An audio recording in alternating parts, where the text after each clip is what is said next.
اس مرتبہ بھی شیر افضل مروت پبلک میں آئے ہیں اور شیر افضل مروت نے اس لیے پبلک میں آ کے سلمان اکرم راجہ کو کرٹیسائز کیا کہ اس کی وجہ یہی ہے کہ سلمان اکرم راجہ نے پہلے ان پر تنقید کی. اب ایک اور چیز آپ کو میں بتاؤں, ہو یہ رہا ہے کہ سلمان اکرم راجہ نے تو کرٹیسائز کیا اس دوران, لیکن شیر افضل نے جواب دے دیا. اب کہانی کیا ہے, شیر افضل نے ایک موقف اپنایا کہ سلمان اکرم راجہ پی ٹی آئی کے سیکرٹری جنرل آفیشیل نہیں ہیں. اب جب یہ انہوں نے یہ کہا, اس موقع پر ہوا یہ کہ بانی پی ٹی آئی کا یہ غلط فیصلہ ہے سیکرٹری جنرل کی تعیناتی کا. وہ کیسے فیصلہ ہے, آپ کو بڑی حیرت ہوگی. پی ٹی آئی کا پارٹی آئین کی اگر بات کیجئے تو پی ٹی آئی کی پارٹی آئین میں آپ کو پتہ ہے سیکرٹری جنرل الیکٹ ہوتا ہے. پارٹی کے آئین کے مطابق سیکرٹری جنرل تبدیل نہیں کیا جا سکتا. یعنی اگر عمر ایوب نے شیر افضل مروت صحیح جگہ پہ کھیل رہے ہیں. یس, عمر ایوب نے استعفیٰ دیا تو ان کی جگہ دوسرا کوئی تعینات نہیں ہو سکتا اس وقت تک جب تک انٹرا پارٹی الیکشن نہ ہو. اور دوسرا یہ تو متنازع پہلے سے ہو چکا ہے. یس, اور دوسرا یہ کہ عمران خان اب طے کرنا ہوگا کہ بیرسٹر گور کہتے ہیں کہ عمران خان ہمارا انتخابی نشان ہے, عمران خان ہی ہماری جماعت ہے. دوسری طرف وہ کہتے ہیں کہ عمران خان ہی ہمارا آئین ہے اور عمران خان کا فیصلہ ہی سب کچھ ہے. کہانی یہ ہے کہ عمران خان بھی پھر بائی بک آئین کے مطابق نہیں چل رہے, اسی وجہ سے بلے کا نشان گیا. اور آج سیکرٹری جنرل کا عہدہ بھی, سیکرٹری جنرل تعینات نہیں ہوتا, وہ پینل کی بنیاد پر الیکشن لڑتے ہیں. پینل کی بنیاد پر الیکشن لڑ کر وہ سیکرٹری جنرل اپنے پینل کے ساتھ آتا ہے. انہوں نے تبدیل کروا دیا جس کی وجہ سے پارٹی کو نقصان ہو رہا ہے. اس نقطے پر شیر افضل درست ہے, لیکن عمران خان کو بھی پارٹی آئین کے مطابق فیصلے کرنے چاہیے. جو جماعت اپنے پارٹی کے آئین کے مطابق فیصلے نہیں کر سکتی وہ جمہوریت کا راگ کیسے پاکستان کو کیسے آئین کے مطابق چلائے گی. یہ تو انڈیویجول کیپیسٹی میں عمران خان کے فیصلے کا مطلب یہ ہے کہ وہ آئین کے اپنی پارٹی آئین کے برخلاف فیصلے دے رہے ہیں, جس کا نتیجہ یہ ہے کہ آج ان کا نامزد کیا گیا سیکرٹری جنرل بھی بےمانی نظر آ رہا ہے. اچھا, اسی دوران یہ ساری کشمکش تو ایک طرف رکھتے ہیں, لیکن عمران خان کیونکہ جو مین مدعا ہے عمران خان ہے, ان کی ایک آڈیو لیک ہوتی ہے عاصم منیر کے بارے میں. کیا کہا حقیقت کیا ہے وہ؟ دیکھیے, ہوا یہ کہ یہ آڈیو گزشتہ ماہ کی ہے اور بنی گالا میں ہماری ان کے ساتھ گفتگو ہو رہی تھی. اس وقت مجھے یاد پڑتا ہے کہ جی جب ابھی یہ گرفتار نہیں ہوئے تھے, ہوا یہ کہ بانی P T I Asim Munir کی تعیناتی کے معاملات پہ آپ نے دیکھا کہ صدر مملکت کو بلاتے ہیں زمان پارک اور کہتے ہیں کہ مجھ سے مشورہ کرو اور اس کے بعد ہی آرمی چیف کی تعیناتی پہ دستخط کریں گے. وہ معاملہ ہوتا ہے, اس کے بعد وہ یہاں کچہری میں یہاں کیسز میں آتے ہیں تو مجھے میسج آتا ہے کہ بانی پی ٹی آئی کو بانی یاد کر رہے ہیں. وہ میں یہاں سے بنی گالا گیا, وہاں پر میری ملاقاتیں ہوئیں اور بانی پی ٹی آئی سے انہوں نے 3 نام لیے تھے اس وقت. پہلا نام لیا تھا اس وقت کے چیف جسٹس عمر عطا بندیال کا, دوسرا نام انہوں نے لیا تھا جنرل فیض حمید کا, تیسرا آصف غفور جو حال ہی میں ریٹائر ہوئے ہیں. اب اس آڈیو کا کیا ہے, اسی گفتگو کے دوران یہ بات 3 نام انہوں نے لیے تھے, لیکن مذاکراتی عمل کے دوران یہ آڈیو سامنے آئی ہے. اس میں بانی پی ٹی آئی اور میرے درمیان ایک مکالمہ ہوا تھا. ہوا یہ کہ عمران خان کو میں نے کہا کہ ملک کی معیشت اور مساق معیشت کے لیے نواز شریف اور شہباز شریف نے آفر کیا ہے, آپ کیوں نہیں اب اس طرف بڑھ رہے. انہوں نے بولا کہ نہیں, ان کے ساتھ بات چیت نہیں ہو سکتی. پھر میں نے بولا کہ یار جنرل باجوہ اور عاصم منیر ہمیں ایک ایونٹ میں اکٹھے بیٹھے نظر آئے تو سیاستدان کیوں نہیں نظر آتے آپ اکٹھے.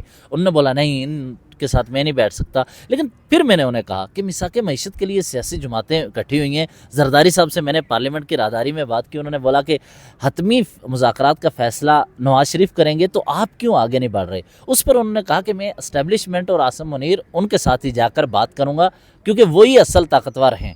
تو یہ آڈیو تھی, آڈیو کا بیک گراؤنڈ وہ تھا 1 سال بعد لیک ہونا اور مذاکرات کے وقت. اچھا, اس پہ نا میری عرفان صدیقی سے بات ہوئی, اس کے علاوہ پی ٹی آئی کے سینئر شبلی فراز سے اور دیگر رہنماؤں سے بات ہوئی. سمجھ یہ آ رہی ہے کہ حکومت سمجھتی ہے کہ یہ ملٹری اسٹیبلشمنٹ کے ساتھ یہ مذاکرات کرنا چاہتے ہیں, ہمارے ساتھ کرنا نہیں چاہتے, تو لہٰذا ان کے ساتھ بات چیت کی اہمیت ہی نہیں. بالکل ایسا ہی ہے, اور بات چیت کا عمل ڈیفینیٹلی جاری ہے. لیکن اس بات چیت کے دوران ہمارے تک کچھ اطلاعات یہ بھی پہنچ رہی ہیں, اسحاق ڈار اور عمران خان کا بھی رابطہ ہوا, اس میں کہیں یہ بھی کہا جا رہا ہے کہ شاہ محمود کا کردار بھی ہے. کیا خبر ہے یہ؟ دیکھیے, ہوا یہ کہ گزشتہ ہفتے اسلام آباد میں ایک نشست ہوتی ہے جس میں اس کا ذکر ہوا کہ ایک موقع آیا کہ عمران خان اور نواز شریف ایک دوسرے کے لیے پیغام بھیجوانے لگے.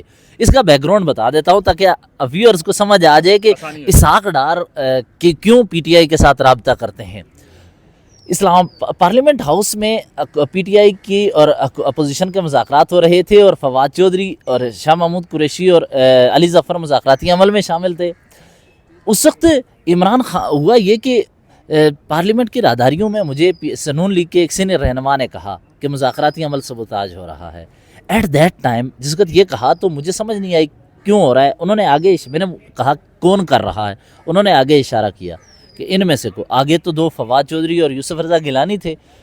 اس دوران اگلے روز یہ ہوا کہ پرویز الہی کے گھر پر آپ کو پتہ ہے کریک ڈاؤن ہو گیا تھا۔ کریک ڈاؤن کی شام ہی یہ جو شاہ محمود قریشی ہیں ان کو کال کی اسحاق ڈار نے کال کی، تو میں شاہ محمود قریشی سے اتنی دیر میں رابطے میں تھا، میں نے بولا ہوا ریئل ایکٹیویٹی کیا ہوئی۔ اس وقت اسحاق ڈار نے کیا کیا کہ شاہ محمود قریشی کو کال کی اور کہا کہ یہ پنجاب حکومت، جو کہ اس وقت محسن نقوی تھے، انہوں نے کیا ہوگا کریک ڈاؤن، ہم نے نہیں کیا، اور میں وزیر اعظم کو رپورٹ دوں گا، شہباز شریف کو، آپ مذاکراتی عمل جاری رکھیں۔ اس ایکٹیویٹی، اس ایونٹ کی وجہ سے مذاکراتی عمل ناکام نہ ہو، آپ مذاکرات کو آگے جاری رکھیں، میں وزیر اعظم کو رپورٹ دوں گا، اور آپ عمران خان سے بھی اس پر بات کر لیں کہ میری کال آئی ہے اور میں یہ سمجھتا ہوں کہ ہماری حکومت نے یہ نہیں کیا۔ اس وقت دونوں کو آپس میں دور کرنا تھا۔ اس ایونٹ کا تذکرہ گزشتہ روز مذاکراتی عمل میں ہوا اسی ہفتے۔ یہ جو دوبارہ آیا نا کہ جب اسحاق ڈار نے عمران خان کے لیے کہا کہ آپ ان سے رابطہ کر لیں، میں شہباز شریف سے رابطہ کر لوں گا، ہم مذاکرات کا تسلسل چاہتے ہیں، یہ اس مرتبہ پھر مذاکرات جب سبوتاج آپ کو نظر آ رہا ہے کہ ڈیڈ لاک کہیں نہ کہیں ہے، تو پھر وہی ذکر ہوا کہ جس وقت اسحاق ڈار نے رابطہ کیا تھا اس وقت بھی اتنے رابطوں کے باوجود ڈیڈ لاک آ گیا تھا، مذاکرات ختم ہوئے تھے۔ اس مرتبہ شور کیا جا رہا ہے کہ اس طرح کے ایونٹس کی وجہ سے مذاکرات یہ سبوتاج نہ ہوں۔ اس کا حوالہ 3 دن قبل کیا اور اسحاق ڈار سمیت متعدد رہنماؤں نے کیا۔ اب اس کے بعد کیا ہوا، اسلام آباد ہائی کورٹ میں عماری خان صاحب سے جو گفتگو ہوئی تھی وہ سب سے اہم تھی۔ میں نے خان صاحب کو کہا کہ آپ کی وجہ سے مذاکرات ناکام ہو رہے ہیں۔ وہ کہتے ہیں میری وجہ سے کیوں؟ میں نے بولا آپ بول دیتے ہیں، بیان دے دیتے ہیں تو مذاکرات ناکام۔ اس پر خان صاحب نے کہا کہ میں کہاں بولتا ہوں۔ میں نے بولا کہ آپ نے اس وقت، آپ کو یاد ہوگا انہوں نے ایک ملٹری کے عہدیدار کے لیے رکھا تھا کہ وہ اس پہ مسلسل نام لیا کرتے تھے ایٹ دیٹ ٹائم ٹویٹر پہ۔ میں نے بولا آپ ان کا نام لیتے رہے اور دوسرے دن آپ کی ملاقات تھی، ملاقات نہیں ہو سکی تھی، آپ کے ساتھ ملاقات کے لیے انگیجمنٹ ہوئی تھی تیسرے فریق کے ساتھ۔ کہنے لگے کہ ایک قاتل کو قاتل نہ کہوں، گولی چلانے والوں کو کیا میں کہوں؟ تو میں نے بولا یہ تو جاری رہے لیکن اس کی وجہ سے مسائل پیدا ہوتے ہیں۔ انہوں نے بولا کہ میں چند دن کے لیے خاموش رہوں گا۔ اچھا یہ بات ہوئی تو یہ آپ کے ساتھ انہوں نے ایکسکلوزیو بات کی؟ عمران خان نے اسلام آباد ہائی کورٹ میں، ایک طرف شاہ محمود قریشی بیٹھے تھے، ایک طرف فواد چودھری بیٹھے تھے، دونوں سے پوچھیے گا۔ میں نے ان کو کہا کہ آپ جو ہے آپ کی بیانات کی وجہ سے مذاکرات سبوتاج ہو رہے ہیں۔ انہوں نے کہا کہ میں اس کمیٹی پر اعتماد کرتا ہوں، یہ جو کریں گے فیصلہ مجھے قبول ہوگا۔ لیکن بعد میں یہ ہوا کہ کمیٹی نے جو فیصلہ کیا انہوں نے کال کر کے اس کو مائنس کر دیا تھا، کہا تھا کہ آپ باہر آ کر سبوتاج ہونے کا بیان دے دیں۔ یہ ساری کہانی تو اس وقت تک تھی۔ پچھلے ہفتے اسی کو لے کر اسحاق ڈار کے اور شاہ محمود قریشی کے رابطے کو لے کر کہا گیا کہ ایک مرتبہ مذاکرات کے دوران انہوں نے رابطے بھی کیے اور یقین دہانی بھی کروائی، اس کے باوجود مذاکرات نہیں ہوئے، تو اب کیا اس کی خرابی ہے؟ اچھا یہ سارا تو عمل ہے، چل رہا ہے، لیکن دوسری آخری جو ہمارے ذہن میں یا پاکستانی جنتا جو ہے اس کے ذہن میں ایک سوال آتا ہے کہ روز رات کو کچھ لوگ بیٹھتے ہیں یوٹیوب پہ، کچھ ٹویٹر پہ عمران خان کو آزاد بھی کروا دیتے ہیں، پی ٹی آئی کے اوپر بات چیت بھی کرتے ہیں۔ آج کل ایک بڑی وائرل بہت ساری چیزیں ہم دیکھ رہے ہیں جس میں علی امین گنڈا پور اور اس کے بعد شہباز گل اور عمران ریاض، یہ کیا چکر ہے؟ یہ ایک دوسرے کو گالیاں کیوں دی جا رہی ہیں؟ دیکھیں میں آپ کو بتاتا ہوں، پی ٹی آئی کے متعدد رہنما جن میں علی امین، جن میں بیرسٹر گور سے لے کے جتنے رہنما ہیں اس وقت سیاسی و کور کمیٹی میں، ان میں سے بے شمار رہنماؤں سے میری بات ہوئی، اور یہ چونکہ کچھ چیزیں آف دی ریکارڈ ہوتی ہیں لیکن نام لیے بغیر آپ کو ایک بات بتاؤں، متعدد رہنما ان کے خلاف بہت سخت بیانات دے رہے ہیں اور سمجھتے یہ ہیں کہ عمران ریاض خان، شہباز گل جیسے لوگ جو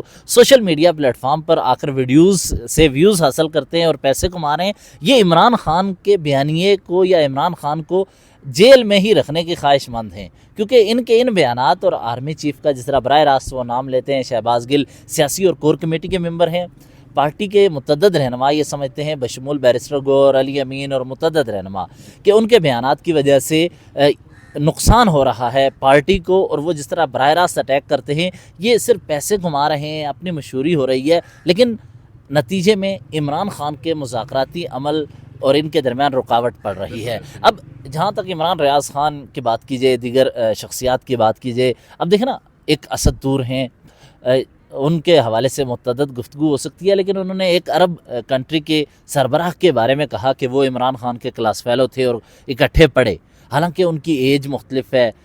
عمران خان آکسفورڈ میں گئے, کس طرح کیا چیزیں ہوئیں, اس سارے وہ چیزوں کو لے کر انہوں نے ایک نئی کہانی گاڑ دی.